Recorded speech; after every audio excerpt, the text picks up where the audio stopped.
Thank you. Yes, so hello everyone and welcome to weekend event Symbiosis 5. Today we have Tatiana who will share with us her art and her process. So take it away.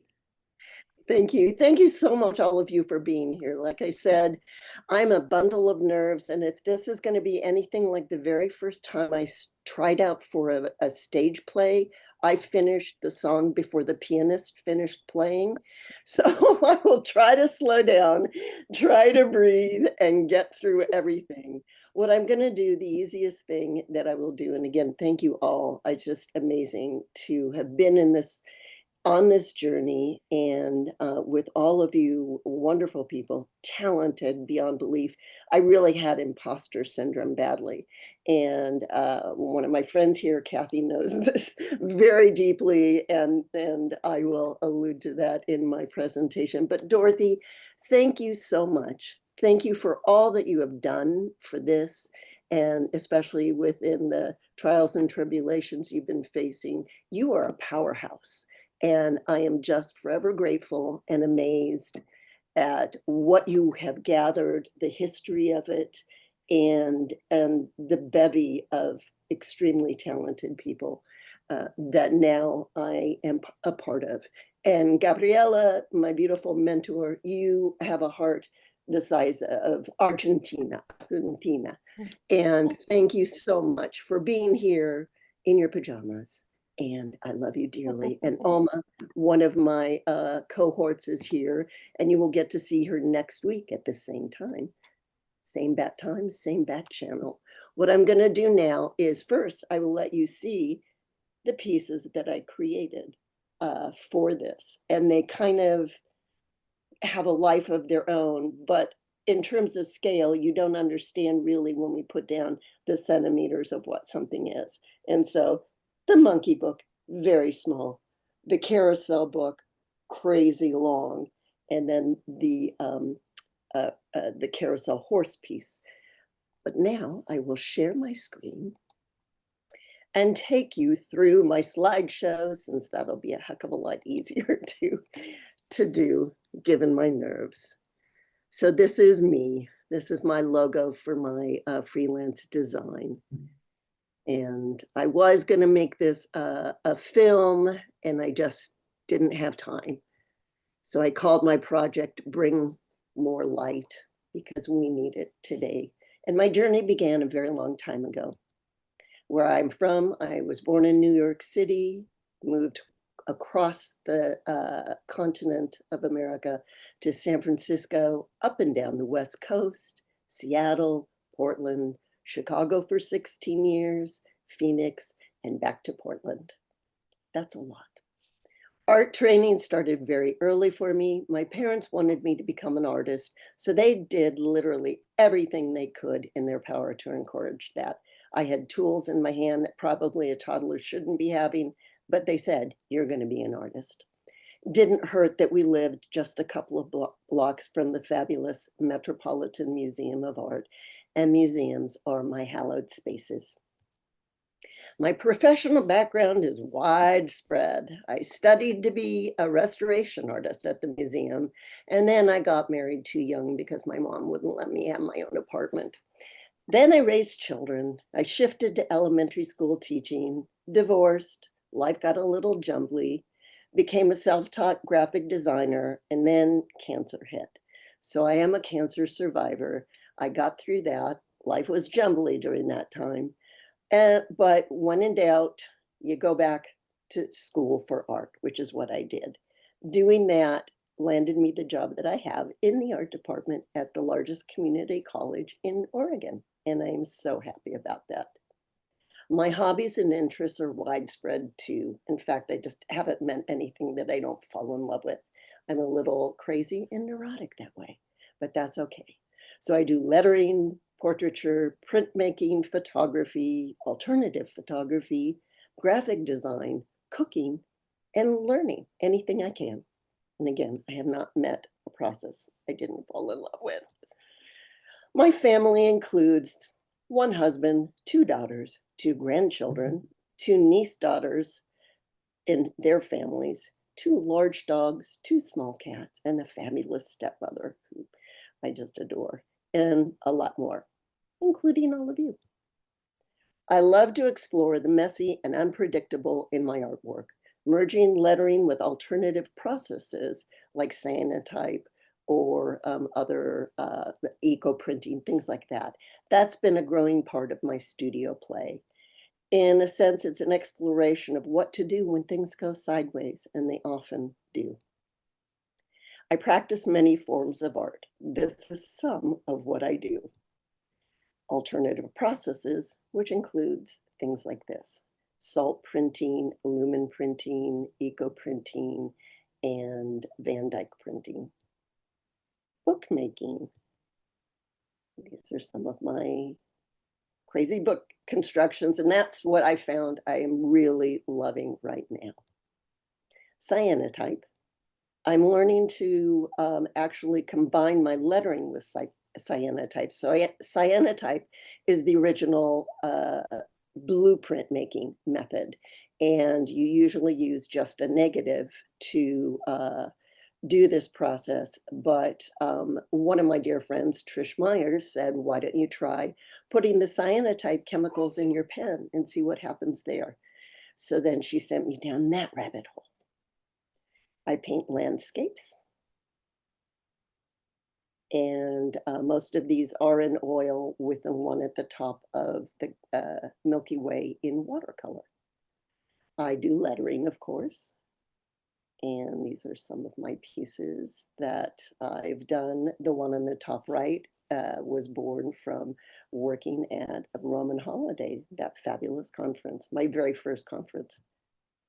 And I do logo design. So these are, a lot of them are from one particular gentleman who is an NBA coach. And he has been a longtime friend, and he has me do his charity work for him. And then other illustration includes, we have a big contest in the US called the Graceful Envelope Contest. And I've entered it year after year. One of my teachers, Carol Dubois, usually wins it. But I've had the fortune of having the one on the top right win Best in Show. And the other two won top 3 places as well. And I do book illustration and, again, anything that I can get my hands on. I do portraits is one of my mainstays. And these are in various medium, charcoal, watercolor, acrylic, oil. I do pet portraits because you can't do portraits without doing a pet portrait as well. And several of these have a gold leafing background. And I do photography. I work in the photography department at the college, and I assist the instructors and the students in their play. So I've learned a lot with that.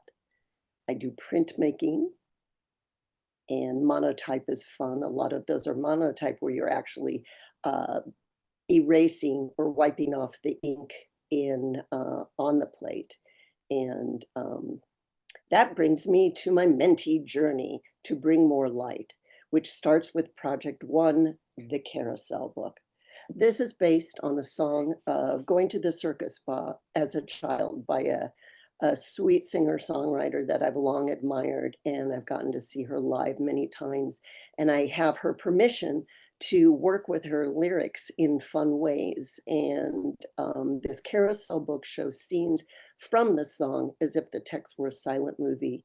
And I found out doing genealogy, which is another thing that I do.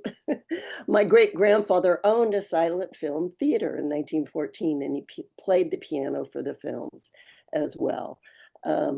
This book has a life of its own, and I would bring it toward you, but it's very cumbersome, and it just, every time I touch it, I need to do something more to it. So I will show you some of the process of making this book. And I know that poor Gabi had to bear with me, and Alma and Nadina in my group as I tried to figure out what I was going to do. And this just kept growing in my mind, the idea of this joyful circus book. And And so then I also consulted Randy, who was a dear, to help me with ideas for lettering.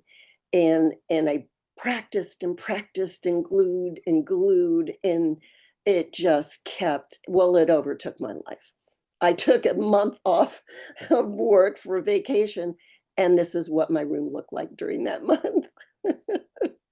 So the space I'm sitting in now. But, you know, the idea of figuring all of these things out just became so, um, I was obsessed, and it was fun to figure these things out. And one thing led to another. And in this image, there's the first iteration, the tiny book, then a medium-sized book, and then the larger book, which is the final book.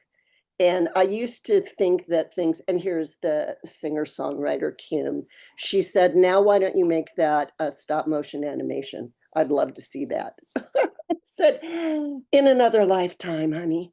But the idea of how that morphed and where it took me was just amazing. And it's not done. Here is the final piece. And so I condensed the story of the song and from 10 frames, so to speak, to 6 frames. And then I thought how to house it was the train car. And now the train car actually has new embellishments on it because, again, it had to have a label so that you knew what circus train was coming through town, which again, I go a little too far. And then the book folds up and slides into the car. And there it is together with the now more embellished train car. The second project is the Monkey Book. And the Monkey Book is a whimsical look at things outside of one's control. Impish monkeys having a field day playing in an old vaudeville or silent movie theater. And I love how it was written on the website, and I did not have time to change that. But thank you, whoever was editing, because it was much richer than what I've written here. So the process again was figuring out how to do a tunnel book. Those are not easy. And I'm working on a brand new tunnel book that is going to be 3 times as tall, because now I'm realizing don't be afraid of size.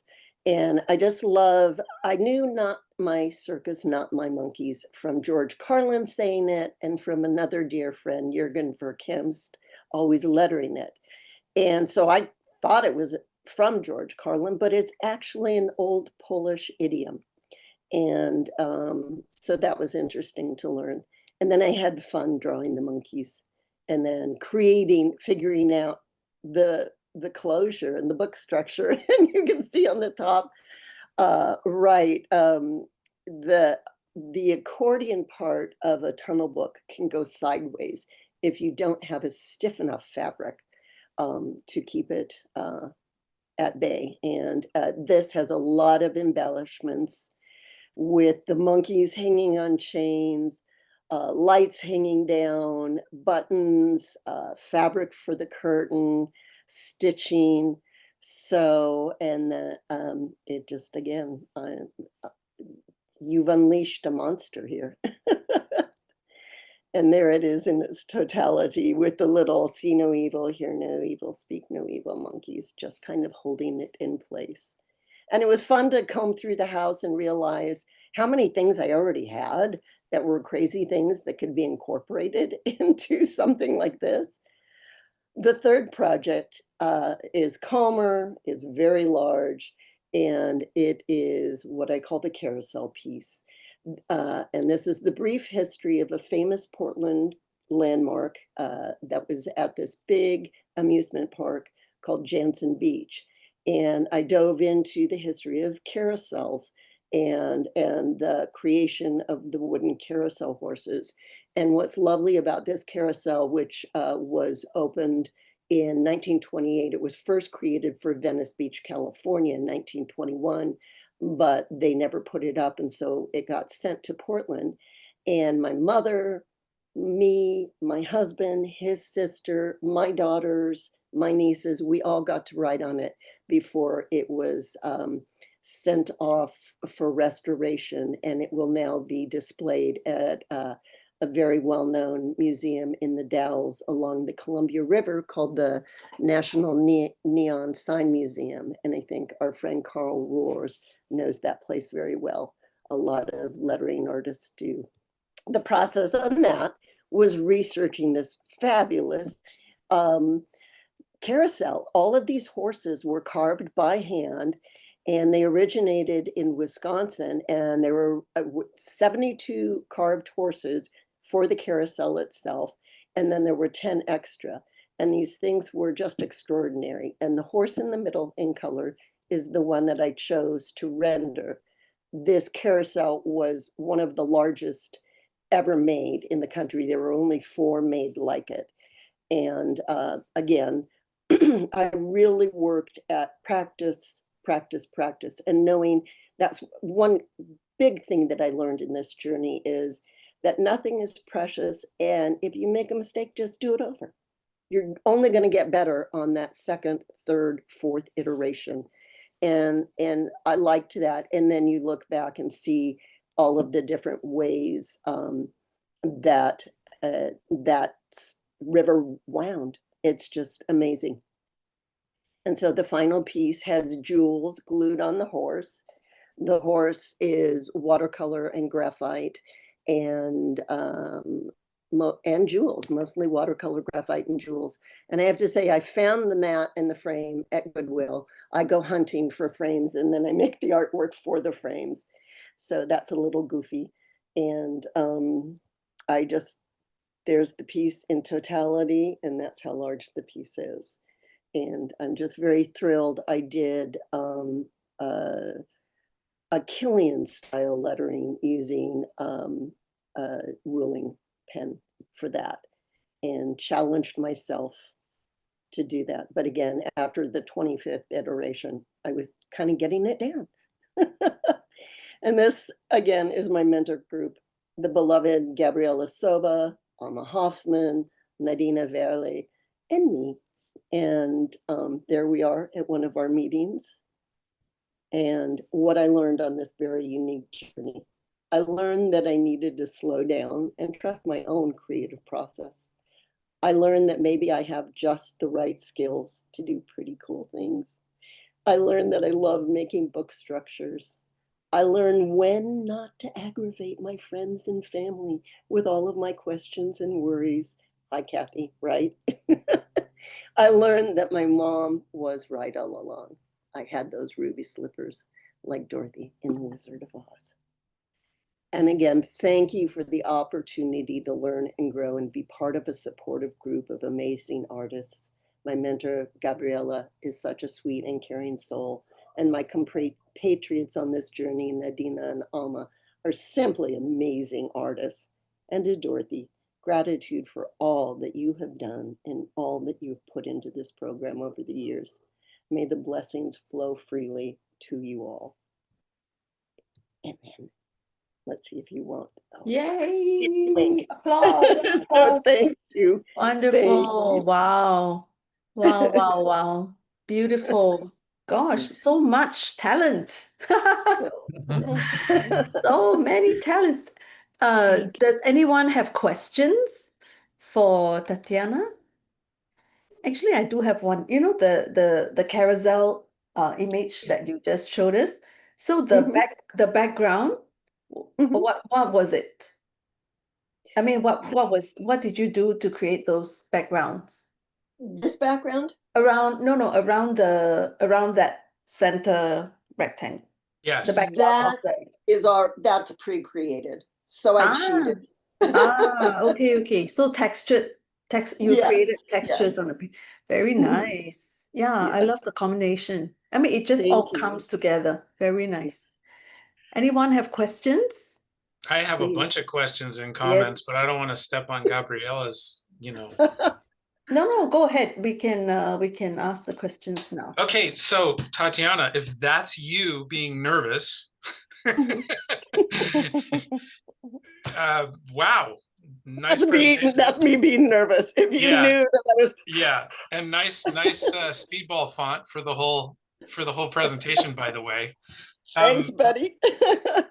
I do have a question that I think I'd like you to comment on, because I've had really great luck contacting people whose text that I'd like to do, and you contacted this lady who wrote, it was a song? Yes. It's a singer-songwriter out of Nashville. Yeah, and I would love for you, there's two things. I would love for you to comment on that. And then I'd also like to, while you just said that, there's a phenomenal documentary, Tatiana, you might have seen it, but in case the rest of you haven't, called It All Begins with a Song. No. And it's an hour or a little bit over an hour documentary on the Nashville songwriters. And you will watch them collaborate, and you'll actually watch them create songs on camera. Wow. So it's a really, really phenomenal documentary. But could you comment on the sort of the reward about contacting that lady and asking for permission, and why you should ask for permission? Well, for one thing, we know in the calligraphic world, especially if something is going to be in a show or displayed in any way, that there are copyright issues.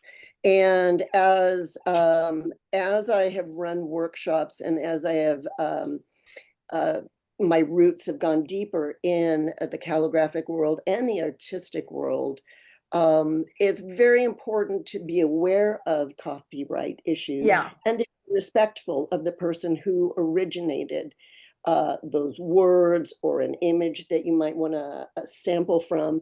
But especially with words, if there's a 70-year, I think a 70-year time span that takes it out of copyright. So it's kind of in the lifetime of the person, they retain that right to their own property, their intellectual property.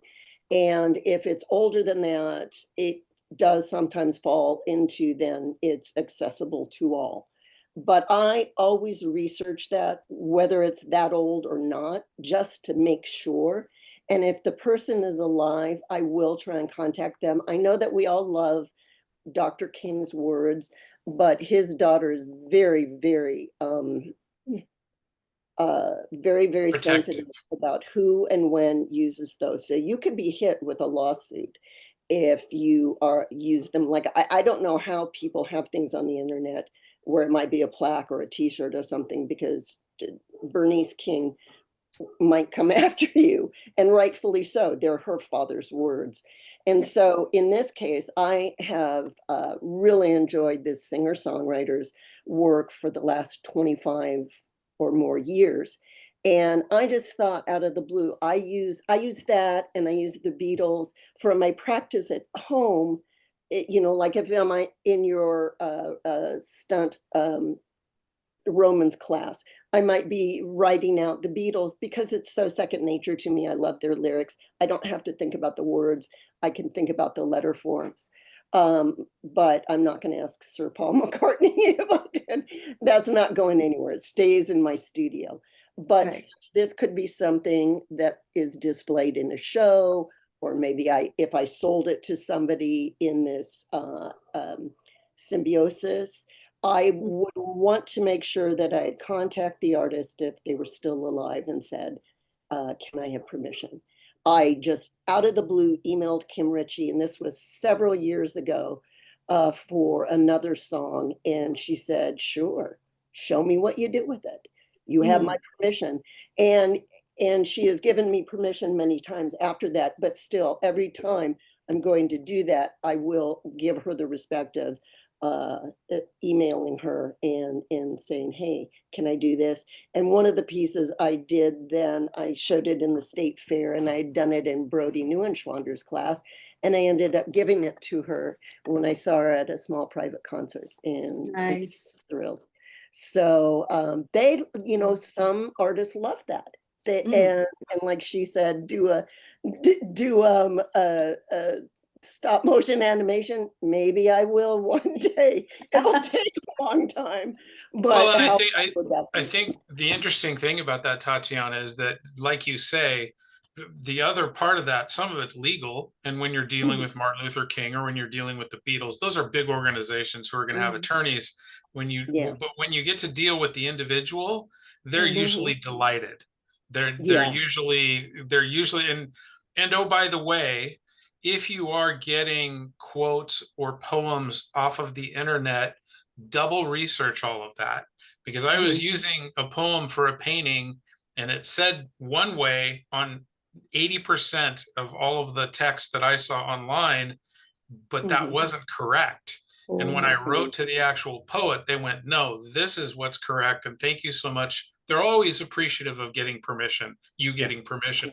And they're usually delighted. So that's why I wanted you to talk about that. Yeah. Well, and again, it's the respect to the person who originated. And when you see this documentary, which I have seen, of course, you do understand this is hours of their own work, just like I sweated bullets doing these things. And that's why they're not for sale, because I just put so much of my life and energy into them. They will be prototypes for things to come. But I would be mad if somebody absconded with them and didn't consult me. You know, it's a lot goes into it. And one more comment. My wife was talking to a lady and she said, yeah, whatever, not my circus, not my monkeys. And the lady got totally offended. She had never heard that saying before. And so she was like, no, and it's a good friend of hers. And she was like, no, this is a saying. No, it's really is. So when you posted your eccentric title lettering with that, we sent it to her. Just wanted to let you know. Yeah. Thank you. You have my permission. Yeah, thanks. Thank you, Randall. Yeah. Gabby, do you want to say something to Tatiana? Oh, I want to say thank you. You are wonderful, very talented, and it was a pleasure to meet you all. Each time, difficult times for Nadine. She's not here because she's in the last days waiting for her baby. So she's producing some extraordinary work. Yes. Oh, thank you. All right, now no, Tatiana knows that I love the monkeys. And the lot. I think the monkeys are my favorite. Yes. That books has the books have a lot of details, threads, and different combinations of things. Very nice. When you see it in person, one day, when you come to Portland, I will show it to you in person, and you will go, "Oh, wow." She went bankrupt. Alma, do you want to say something? I want to say, and you were so worried that you didn't have anything to show. I was. I just sent a text to the group, to our group, like, really? You were so worried? Like, come on. It's beautiful, very beautiful work. I love the book. I love the train card. I love it. It's very beautiful. And it's been a pleasure to share all this time with you. Really. I just, our group has been so extraordinary, and I'm sorry Nadina is not here because her work is amazing, and yours, I felt overwhelmed with such beautiful talent, beautiful souls, but the idea of coming together and that being able to have a think tank and spin ideas off each other was so important. Yeah. I was just thinking that, I wonder what your meetings might be like, because it must be crazy. You're all going in different directions. So different. Gabby, I don't know how you managed. And then did you, Tatiana, did you have to cycle through many ideas before you landed on these ones? Yes, I believe so. And I think Gabby was about ready to go like this with me. Pick one, please. It was like every other week, wasn't it? I changed my idea. I had no idea where I was going to go with this. So when did Gabby put on the brakes and say, Tatiana, you got to stop this now? Like how far into the process? Oh, I Deadline, think she did deadline. it several times. So. I did. I don't know that it happened that drastic. I thought it was more like, I don't know, Gabriela seems to be more like, let's see where you go, with Right. this. Are you sure you want to do that? Yeah, more like that. Yeah. Can you explain that a little more? Yes. Very Yeah. gentle. This is what I see from Someone's doing an impression on Gabi. Ah, so funny. Yeah, yeah. So And yeah. that was the beauty of Gabi really letting us, she led, but it was with a soft touch and it was suggestions so that and again, she's probably looking at me going, I don't know, but letting me find some of these answers on my own. Yeah. And we had to do that because this wasn't like you say, this isn't here we're going to show you how to do this hand, or this is how you make a book box. No, it was more the ethereal idea of everything. And how do we solve our own problems? And I know with Alma, she'll explain some of her situations that, you went through with space. And it was like, you saw my studio that it's not really cleaned up. Things are, when the instructor goes, oh, wait, let me go down here. I've got, that's kind of what's going on behind my table. I'm not going to lie. Yeah. I'm transparency. Yeah. I just love that you decided to create a structural thing that is 3D. I think that's so amazing. And the amount of prototyping, oh my goodness. I mean, like, it's just crazy, and I think that you're very brave to have gone in this direction. Oh, okay.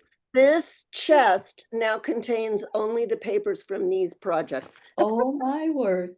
Goodness. It was that much. Yeah. But that's part of it. It is part of the journey is maybe you try one thing and you go back to the drawing board. And that really was me and these girls going, okay, there she goes. No, now she's going down that road. Whoa, reel back. Because you don't know what will work and what won't work until you are knee deep in paper and ink. Yeah, absolutely.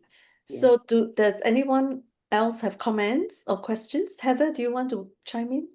I do. I have a comment. First of all, that was just such an incredibly joyful presentation. I could feel the energy of your work and the joy in your work. It was very, very inspiring. And I loved that when you were listing your hobbies and interests, you put learning down, because honestly, if you're in this program, you have to be this self-starter. You have to do all of this learning and research and study. And I just want to say it was a gorgeous presentation. The carousel piece stole my heart. Well done. And thank you for all the work that you did. I can see you've had an amazing journey with Gabi. Well done. Well done. Thank you. Thank you so much. Thank you, Heather. You're welcome.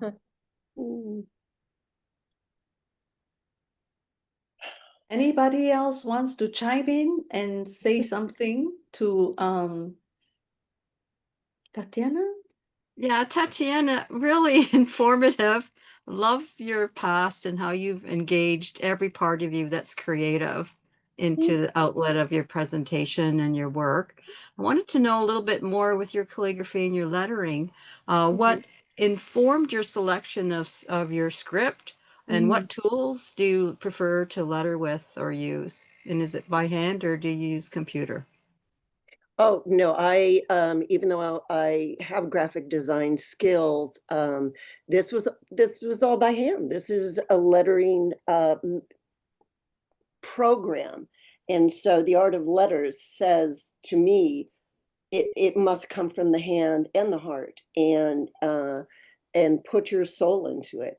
And so for the circus book, I went through several different iterations. And like I said, Randy was a dear to help me because I had this idea, but I didn't know how quite to execute the idea of the movie theater theme. And so he was generous in helping me a little bit with that. But then again, it's practice and the tools. I tend to be, as I said in the presentation, if I'm a little messier and it's more playful, then I can give myself a break because I feel that imposter syndrome and I feel that I don't practice as much as I should. Although with this piece, I practiced a lot. I practiced a lot with the carousel piece, but this one, you saw that. There must be, I think it was 15 times I went through. And for some reason, I just would I had this block, I condensed it, I rewrote it, of describing the history of the carousel. That's what it is really doing. And I couldn't just write a few lines and then stop. I had to keep writing the whole thing out. I couldn't stop that. And then I'd get done and my arm would be like, ah.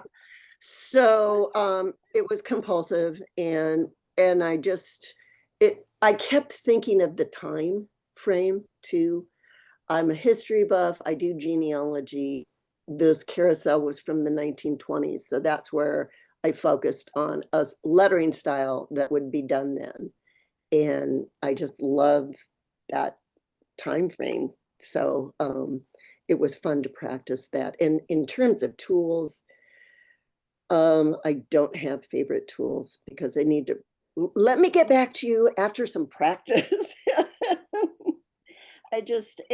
Each tool is so different. And the ruling pen that I used for that is technically hard.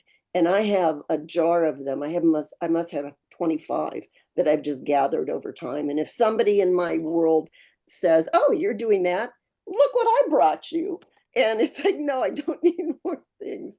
But you go through and you practice with that. And it's a very hard instrument. The broad edge, which I used upon Randy's recommendation, a C5, that's not that easy for me. I'd rather use a C2, but then this book would have been like that big. And I'm not good at pointed pen yet, but that's my next thing to focus on. I try to pin things down, but I can't. Just to clarify, Tatiana, you use the ruling pen for the caps on that carousel piece, but it looks to me like you have your own personal hand for the block text. That looks like your personality, the block text, not the. I'm not talking about the title. You use the ruling pen, right? Yes. But the block text you wrote. That's pretty much you. With a ruling pen, though. Yes, with a ruling pen. Oh, you did write it with a ruling pen? Yes, yes. Oh, okay. Because I had taken... Nice. Thank you. That makes me feel great. I had taken 3 Killian classes with Yukimi and with Gemma. So that's where I went back and said, oh, okay, what did I learn from that? Let's, and sometimes people go through, we're fabulous at getting a class, going through it, and then in that month or 6 weeks, then going on to something new. And this is now, when I'm done here, this is where I'm going to revisit a lot of the things that I didn't pay attention to in the past and will now pay attention to this time.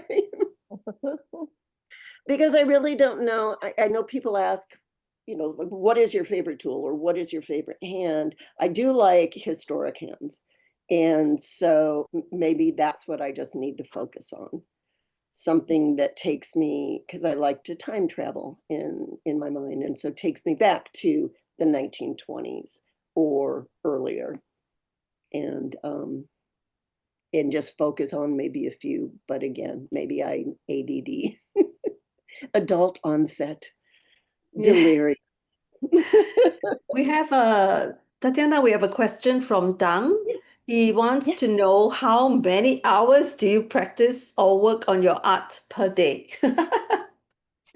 Well, I work full-time at a college. So you have to take that 8 hours out plus the commute time. And it's just, do I have to pay attention to anybody here at the house? Or can I shut my door over there and say, I'm just gonna hide away from the world. I don't have a set time. I know one of my mentors from long ago said she would put her kids to bed and then she would practice for 4 hours going into the wee hours of the night. I don't have a set practice, but like I said, I did take a month off for vacation because I've been at the school long enough. I got a nice chunk of time and I came into this studio and I worked it like a job, 8 hours on these pieces. So it's hard with little ones. What I would do when my girls were little, I would put a pen in their hand and have them sit with me and just draw. And they're both artistic now. So yeah, you have to sneak it in, my dear. I also think there isn't a set because I've asked that of other artists too, and there isn't a set practice. Get into it. I know Randy would say this, get into it, have a nice solid block of maybe a couple of hours every day and turn everything off. Like I said, when I said I need to slow down, when I turn off the noise of the outside world and I sit at my table here with my light table and easel, and I just say, I'm going to make some letters. I get lost in that. And that's the beauty of our passion here for lettering, is to be able to get into that. Some call it a state of flow. And I understand that. Because then you forget, oh, wait, what? I was supposed to do dinner? Sorry, nope, it's 11. And that's a beautiful place, though, to be. Yeah. People might go. Yeah, thank you, Dan, for the question. Yes. Margaret, you look like you were going to say something. Were you, Margaret?